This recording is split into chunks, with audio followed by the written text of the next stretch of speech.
বিসমিল্লাহির রহমানির রহিম। Hello everyone, আসসালামু আলাইকুম। সবাই কেমন আছেন? আশা করছি আল্লাহর রহমতে সবাই খুব ভালো আছেন। আমরাও আলহামদুলিল্লাহ বেশ ভালো আছি। বরাবরের মতো আজও আরও একটি ডেইলি ব্লগ নিয়ে হাজির হয়েছি। আশা করছি শুরু থেকে শেষ পর্যন্ত ভিডিওর পাশে থেকে যাবেন। অবশ্যই স্কিপ করা ছাড়া ফুল ভিডিওটি কন্টিনিউ করার চেষ্টা করবেন। কোথাও কোনো অংশ আপনাদের কাছে একটু হলেও ভালো লাগবে। সকালে 8টায় বাচ্চাকে নিয়ে স্কুলে চলে এসেছি। আজও ওর পরীক্ষা আছে। তবে বাসা থেকে আসার সময় কিছুই খেয়ে আসেনি। তো স্কুলের পাশে একটা নতুন বেকারি হয়েছে, সেখানে বসিয়ে ওকে সকালের নাস্তাটা করিয়েছি। তারপর আমি মোটামুটি 2.5 ঘন্টা স্কুলেই বসেছিলাম। 3 ঘন্টা পর মানে আধা ঘন্টা তো এভাবে সবার সাথে কথা বলেই কাটিয়ে দেই। তো 3 ঘন্টা পর আমি বাসায় চলে এসেছি। এখন মোট 12টা বাজে। মানে আমার বাসার অবস্থা খুবই খারাপ, নাজেহাল অবস্থা। তো এগুলোকে এখন সব ফিটফাট করব, সেই সাথে দুপুরের রান্নাবান্না করব। তো এই তো শুরু করেছি কিচেন থেকেই কাজকর্ম। এসে সবার প্রথমে আমি পান্তা ভাত খেয়ে নিয়েছি। যদিও সকালে রুটি আর আলু ভাজি করে গিয়েছি, তবে আমার এত বেলা করে এখন আর রুটি খাওয়ার ইচ্ছেই যাচ্ছে না। মনে হলো যে পান্তা ভাত খাই, তো আমি সকালের আলু ভাজি দিয়ে পান্তা ভাত খেয়ে নিয়েছি। আর এখন সংসারের কাজে লেগে পড়েছি। কিচেনে এসেই দেখলাম কিচেনের অবস্থা খুব খারাপ, মানে সব কিছু এলোমেলো হয়ে আছে। তো সব কিছু টুকটাক করে গুছিয়ে নিচ্ছি। আর যে এঁটো থালাবাটিগুলো ছিল সেগুলোও ধুয়ে রেখেছিলাম সকালে, তো সেগুলো এভাবেই রেখে দিয়েছিলাম কিচেনের একটা কর্নারে। তো এখন আমি যেখানটায় থালাবাটি রাখি আরএফএলের যে তাকটাতে, এই তাকটাতে থালাবাটি রেখে দিয়েছি জায়গা মতো গুছিয়ে। তবে পানি ঝরার জন্য যে ট্রেটা দেয়া আছে, এই ট্রেটা একদম সাদা হয়ে গিয়েছে পানি পড়তে পড়তে, আর ধুলাবালি তো আছেই। ট্রেটাকে ধুয়ে দিয়েছি। আর আমার শাশুড়িকে বলেছিলাম যে সকালে ভাতটা যেন রান্না করে ফেলে, কারণ আমি যেহেতু আসতে অনেক দেরি হয়ে যায়, আবার গ্যাসও থাকে না চুলাতে, অল্প অল্প গ্যাস আসে। তো এ কারণে বললাম ভাতটা যদি সময়ের মধ্যে রান্না করে ফেলা হয় তাহলে আমি রান্না করে ফেলতে পারবো তরকারি। তো ভাত রান্না করে নিয়েছে। ভাতের পাতিলটা আমি আরএফএলের যে তাকটার নিচের অংশে আমি পাতিলা রাখি রান্না করার পর, সেখানটায় রেখে দিয়েছি। আর যেই এঁটো হাঁড়ি পাতিলগুলো বের হচ্ছে, ফ্রাই প্যানগুলো, ঢাকনাগুলো, সেগুলো ধুয়ে ধুয়ে আমি জায়গা মতো রেখে দিচ্ছি। আর এই পাতিলটা আমার কেক বানানোর পাতিল, তাই খুবই খারাপ অবস্থা। আমার বাসার পাতিলগুলোতে আমি অধিকাংশ সময় সবগুলোতেই কেক বানিয়ে ফেলি, এ কারণে পাতিলের তলাটা একদম কালচে হয়ে যায়। যাই হোক, কিচেনটা দেখলাম অনেক বেশি পরিমাণে ময়লা হয়েছিল, আপনাদেরকে তো চুলাটা দেখিয়েছিলাম। তো আমি পানি দিয়ে কাপড়টা ভিজিয়ে তারপর এখন আলতো হাতে পুরো কিচেনের সব কিছু মুছে নেব, চুলাটাও মুছে নেব। এখন আর একদম মাজা ঘষা করে ধোয়ার সময় নেই। তো আমি এখন এভাবে করেই মোটামুটি ক্লিন করে নিয়েছি। একদম যে ডিপ ক্লিন হয়েছে তা কিন্তু হয়নি, তবে একদমও যে আবার অপরিষ্কার তাও না, মোটামুটি ভালোই আছে।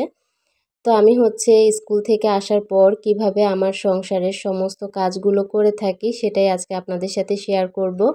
কত কত যে কাজ করি, তারপর অফ ক্যামেরাতেও কাজ করি, অন ক্যামেরাতেও কাজ করি, মানে কাজ কিন্তু অনেক বেশি করতে হয়। তো সব কিছু তো আর তুলে ধরা সম্ভব না। আর ভিডিও স্পিডটা অনেকটাই বাড়িয়ে দিয়েছি, কারণ স্পিড যদি না বাড়াই তাহলে কিন্তু ভিডিও অনেক বেশি লং হয়ে যাবে। তো এই কারণে স্পিডটা বাড়িয়ে কাজের পরিমাণটা বাড়িয়ে দিয়েছি। তো এখানে সিঙ্কটাকেও ভালো করে মেজে ঘষে ধুয়ে নিয়েছি, আর সিঙ্কের আশপাশ থেকে শুরু করে সব ভালো করে পরিষ্কার করা হয়ে গিয়েছে। এখন আমি 2টা কন্টেইনার খালি হয়েছে, এগুলোকে একটু মেজে শুকাতে দিব। মানে এত পরিমাণে তেল কাস্টে হয়েছে, মানে কৌটোগুলো ধরাই যাচ্ছিল না, এই জারগুলো। তো এগুলো কাউন্টার টপের উপরে থাকে। তো উপর সাইডে যেহেতু থাকে, ওগুলো আর সেরকম ব্যবহারও করা হয় না, সেই সাথে অনেক বেশি তেল কাস্টে হয়ে যায়। তো আমি এদিক থেকে এগুলোকে ভালো করে আগে মাজনি দিয়ে মেজে নিয়েছি। উপরের তেল কাস্টেটা উঠে যাওয়ার পর এখন একটা সফট একটা মাজনি দিয়ে এগুলোকে ভীম সাবান দিয়ে ভালো করে মেজে নিচ্ছি। ফেনা ফেনা করে মেজে নিচ্ছি, এতে করে দেখা যাবে একটু তেল কাস্টেও আর থাকবে না, একদম চকচকে হয়ে গেল। মানে খুব সুন্দর লাগছিল। আর আমি আমার প্রত্যেকটা কন্টেনার গোলাপি আর রেড কালারের মধ্যে নিয়েছি। আর এগুলোর কালারটা অনেক বেশি চকচকে থাকে, দেখতে ভালো লাগে। এই কন্টেনারগুলো মোটামুটি 2 বছর হয়ে গেল, তারপরেও মাশাআল্লাহ এখনও পুরোই নতুনের মতো আছে। এই কন্টেনারগুলোতে আমি বিস্কিট চানাচুর রাখি। তো বিস্কুট আনা হয়েছে, তবে কন্টেনার না ধোয়ার কারণে আমি হচ্ছে বিস্কুটটা রিফিল করতে পারছি না। এ কারণে আজকে একটু এক ফাঁকে এই কন্টেনারগুলো মেজে নিয়েছি। আমি বেলকনিতে শুকাতে দিয়েছি, বেলকনিতে হালকা হালকা রোদ আসে, তো বেলকনিতেই শুকিয়ে যাবে। আর এখন মাছটা ভিজিয়ে নেব। আজকে এক পদের তরকারি রান্না করব আর একটা ভাজি করব আমি ধুন্দুল দিয়ে, তারপর শুটকি দিয়ে ভুনা করব, আর এখানে হচ্ছে রুই মাছ দিয়ে বেগুন আলু দিয়ে ঝোল রান্না করব। তো মাছটাকে প্রথমে ভিজিয়ে নিয়েছি আর এদিক থেকে আলুটাকে ছিলে নিচ্ছি। মানে খুব তাড়াহুড়োর মধ্যে কাজ করছি, যেখানে যেটা পাচ্ছি সেটাই সাথে সাথে করে নিচ্ছি। কোনো স্টেপ বাই স্টেপ করার কোনো সময় নেই, সুযোগও নেই, কারণ মোটামুটি একটার মতো বেজে যাচ্ছে। এখানে একটা পেঁয়াজ হলেই হয়ে যাবে, বড় সাইজের একটা পেঁয়াজ নিয়ে নিয়েছি। আর যা যা লাগবে সব কিছু এখন কাটা বাছা করে নেব। তো একটা বোলের মধ্যে আমি সব কিছু নিয়ে নিচ্ছি। 4টা টমেটো নিয়ে নিয়েছি, বেগুন রান্নাতে টমেটো দিলে আমার কাছে খুব ভালো লাগে খেতে। তো আমি 4টা বড় সাইজের টমেটো নিয়েছি, আলু কেটে নিয়েছি, মানে ছিলে নিয়েছি, সেই সাথে পেঁয়াজও ছিলে নিয়েছি। আর এই যে খোসাগুলো বের হয়েছে এগুলোকে এখন রেখে দিব একটা ট্রেতে। আর যদি কিছু হয় তখন ছাদে গাছের মধ্যে দিয়ে আসবো, এই আর কি, এগুলো এখানেই জমতে থাকুক। আর এখন এই তো কাউন্টার টপটাকে আবারও একটু মুছে নিয়েছি। যখন যেই কাজ করি, যেই নোংরাটা হচ্ছে সাথে সাথেই মুছে ফেলছি, এতে করে কাজটা খুব সহজ হয়ে যাবে আর কি। তো এখন হচ্ছে আমি ডাইনিং রুমে ফ্যান ছেড়ে তারপর কাটাকাটি করতে বসেছি। কিচেনে কাটা বাছা করতে আমার খুব কষ্ট হয়ে যায় চিপার মধ্যে। ফ্যান না ছেড়ে কাজ করা যাচ্ছেই না, এত পরিমাণে গরম লাগছে। তো আমি হচ্ছে এদিক থেকে কাটাকাটিগুলো ফ্যান ছেড়ে ফ্যানের নিচে বসেই ডাইনিং রুমে বসে কেটে নিচ্ছিলাম। আলু, পেঁয়াজ, টমেটো, বেগুন সব কিছু কেটে নেব। যেহেতু বেগুন রান্না করব আর শুটকি রান্না করব, এতে করে আজকে রান্নার চাপটা অনেকটাই কম। আর আরেক পদ করার ইচ্ছা ছিল, মানে ডাল অথবা যে কোনো এক পদ করার ইচ্ছা ছিল, তবে ওই যে ব্যস্ততা বা আজকে সময় হাতে নেই। সময়ের মধ্যে আমাকে রান্নাবান্না শেষ করতে হবে, আপনাদের ভাইয়া এসে ভাত খাবে। তো আমি চেষ্টা করছি যে আমি যেন 2টার মধ্যে সব কিছু কমপ্লিট করতে পারি, কারণ 2টার মধ্যেই আপনাদের ভাইয়া বাসায় চলে আসে। আর সে আসার পর আমার কোনো কাজই করা হয় না। তো এ কারণে খুব ঝটপট করে আমি আমার সংসারের সমস্ত কাজগুলো করে নিচ্ছি। বেগুন, আলু, টমেটো, পেঁয়াজ সব কাটা হয়ে গেল। আমি এখন সব কিছু নিয়ে যাচ্ছি। আজকে একটা ভালো লাগছে কেন, আজকে আমার ফ্লোরটা একদমই চকচকে লাগছে, কারণ কাজের খালা আজকে ঘর মুছে গিয়েছে। ঘরটা অগোছালো থাকলেও ঘরের ফ্লোরটা যখন আপনার পরিষ্কার থাকবে তখন দেখতে ভালোই লাগবে। তো ফ্লোরটা যেহেতু পরিষ্কার আছে, শুধুমাত্র আমি ঘরটা গুছিয়ে নিলেই আজকে হয়ে যাবে। তো এখান থেকে আপনাদের ভাইয়া আমাকে ফোন দিল নিচে থেকে যে আমাকে একটু ভর্তা বানিয়ে দাও আমের। তো আমি এখানে আম কুচি করে নিচ্ছি আর ছোট মেয়েও আমাকে একটু সাহায্য করছিল। সেও নাকি আমার সাথে সাহায্য করবে, আম কাটবে। তো যাই হোক, একটা গ্রেটার দিয়ে আম গ্রেট করে নিয়েছি।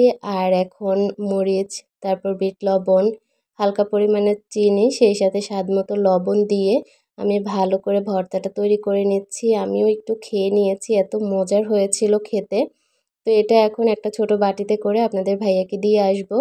আর স্কুল থেকে আসার সময় আমি এখানে কিছু বীজ নিয়ে এসেছি, সেই সাথে একটা স্ন্যাক প্ল্যান্ট এনেছি। এই স্ন্যাক প্ল্যান্টটা আমার বাসায় অনেক ছিল।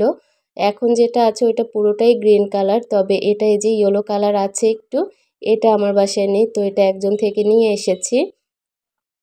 সবাই এখন ছাদে চলে এসেছি। ও আচ্ছা, বলা তো হয়নি, স্কুল থেকে আসার সময় একটা বেলি ফুলের গাছও এনেছি। গাছটা একদম সতেজ আছে এখনও। তো এটা এখন আর লাগাবো না, আমি টব এনে তারপর আমার বেলকনির জন্য এই গাছটা এনেছি। আর কয়েকদিন আগে আমি পুদিনা গাছ লাগিয়েছিলাম, পুদিনা পাতা এনে তারপর ডালগুলো লাগিয়ে দিয়েছি। মাশাআল্লাহ খুব সুন্দর করে গ্রো করছে আর অনেক পাতা গজিয়েছে। এদিক থেকে সেদিন মিষ্টি কুমড়ো পাতাগুলো তুলে নেওয়ার পর এখানে 3টা মিষ্টি কুমড়োর গাছ ছিল, সেগুলো রেখে দিয়েছি, ভাবলাম যে হয়তো বা একটু বড় হবে, তবে দেখলাম যে না, একদমই বড় হচ্ছে না। সেই সাথে পাতাগুলো কেমন যেন হয়ে যাচ্ছে, তো এগুলো একদিন তুলে খেয়ে ফেলবো। আর এই বালতিটা যেহেতু একটু বড় আছে, মাটির পরিমাণটাও বেশি, তো ভাবলাম যে প্রত্যেকটা বীজ এটার মধ্যে দিয়ে দেই। আর আমি আসার সময় বাচ্চাও এসেছে, সেই সাথে আমার শাশুড়িকেও নিয়ে এসেছি। কারণ আমি হচ্ছে কোনো কিছু রোপণ করতে গেলে দেখা যায় কি যে সঠিক নিয়মে না করার কারণে হয় না। তো মা যেহেতু বয়স হয়েছে, মা তো বুঝে, এ কারণে মাকেই নিয়ে এসেছি। মা হচ্ছে আমাকে চারাগুলো করে দিচ্ছে। আর এই তো মাটি ভালো করে কুড়ে তারপর বীজগুলো রুপে দিয়েছে। এখন হচ্ছে আমি আমার পুরো ছাদ বাগানটা আপনাদেরকে একটু ঘুরিয়ে দেখাচ্ছি। আমার অনেক প্রিয় আপু জানেই না যে আমার এত গাছ পছন্দ বা আমার ছাদ বাগানে এত গাছ আছে। হয়তোবা ভিডিওতে সেরকমভাবে তুলে ধরতে পারি না, তবে আমার ছাদ বাগান ভর্তি গাছ মাশাল্লাহ। দেখতে তো খুবই ভালো লাগে। আমি আমার ছাদের কাজ করাবো ঈদের পর ইনশাআল্লাহ। এ কারণে ছাদের মধ্যে সেরকম গাছ আর কিনা হচ্ছে না। যখন ওই কাজটা আল্লাহর রহমতে কমপ্লিট করতে পারবো, মানে বাউন্ডারিটা দিতে পারবো, তখন আমি সব গাছ লাগাবো ইনশাআল্লাহ। তো এখানে একটা পুঁইশাকের ছোট্ট ডাল আছে, ওই ডালটার পাশেই আমি এখানে স্ন্যাক প্ল্যান্টটা রুপে দিচ্ছি। এতে করে দেখা যাবে কি যে কয়েকদিন পর এখান থেকে শাখা প্রশাখা বের হবে, আর যদি পুঁইশাকটা উঠিয়ে ফেলার দরকার হয় তখন উঠিয়ে ফেলবো। ছাদ থেকে সোজা বাসায় চলে এসেছি। এখনও কিন্তু গ্যাসের পরিমাণটা চুলাতে একদমই কম। তো অল্প আঁচেই রান্নাটা বসিয়ে দিচ্ছি। ভাত রান্না তো হয়ে গিয়েছে, সেই সাথে শুটকি আর দুন্দুল তরকারিটাও হয়ে গিয়েছে, মানে ভাজিটা।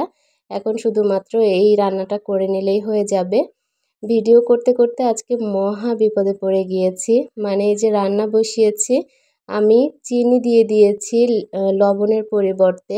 মানে আপনারা দেখতে পেয়েছেন অল্প অল্প করে সাদা কি যেন দিচ্ছিলাম মশলার সাথে, ওটা ছিল চিনি। মানে আমি ভেবেছিলাম লবণ দিচ্ছি, পরে দেখলাম যে চিনি।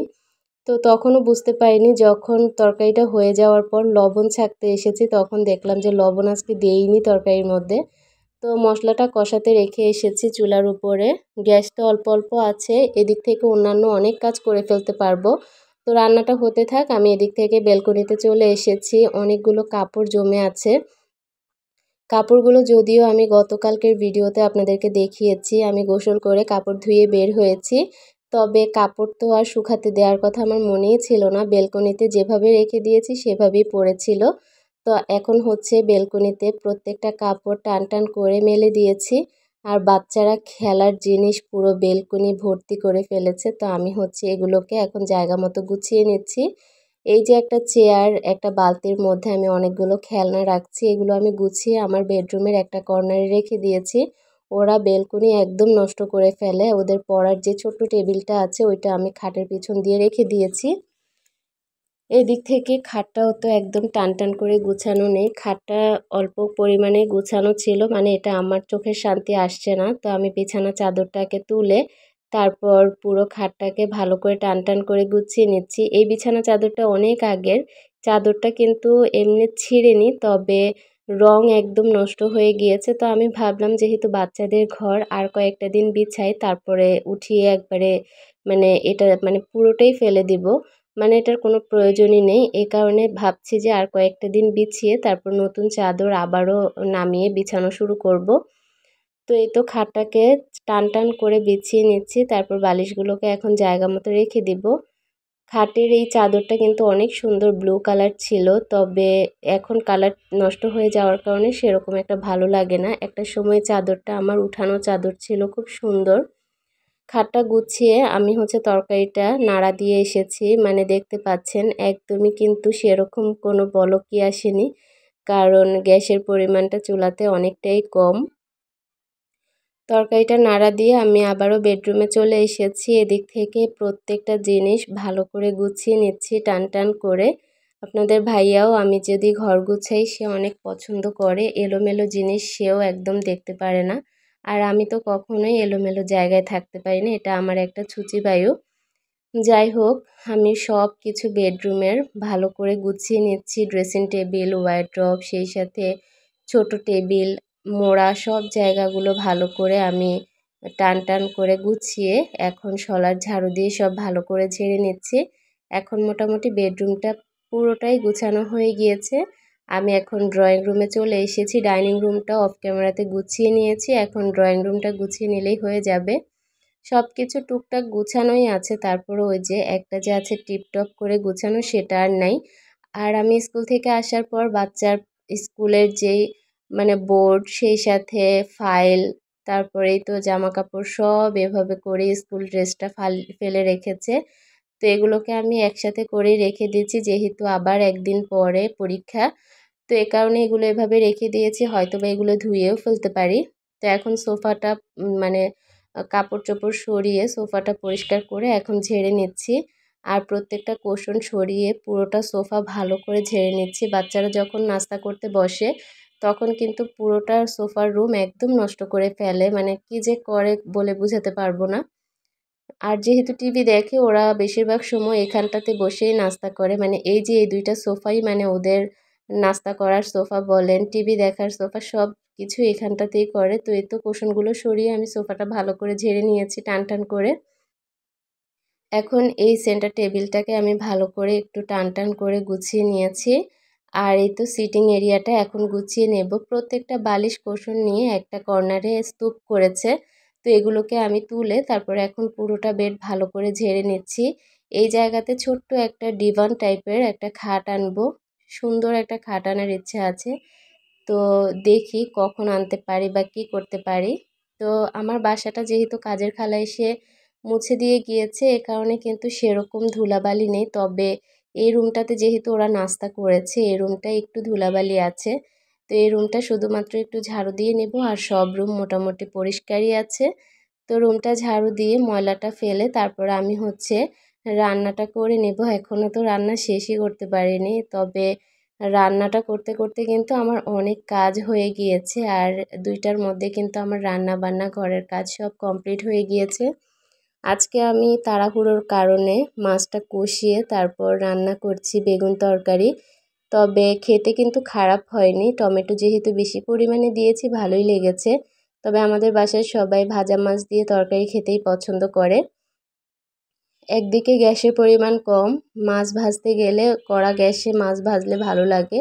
অন্যদিকে হচ্ছে আমার সময়ও নেই হাতে, এ কারণে কষিয়ে তারপর তরকারিটা বসিয়ে দিয়েছি। এই তো বেগুন আলুটাকে ভালো করে মশলার সাথে কষিয়ে তারপর যখন মানে ভাজা হয়ে গিয়েছে তখন পানি দিয়ে মাছ দিয়ে এখন হয়ে যাওয়ার পর ধনিয়া পাতা কাঁচামরিচ দিয়ে ভালো করে নেড়েচেড়ে দিচ্ছি। খুব সুস্বাদু হয়েছে খেতে।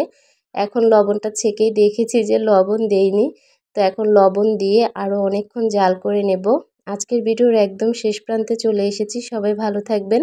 ভিডিওটি কেমন লেগেছে জানাবেন। আল্লাহ হাফেজ।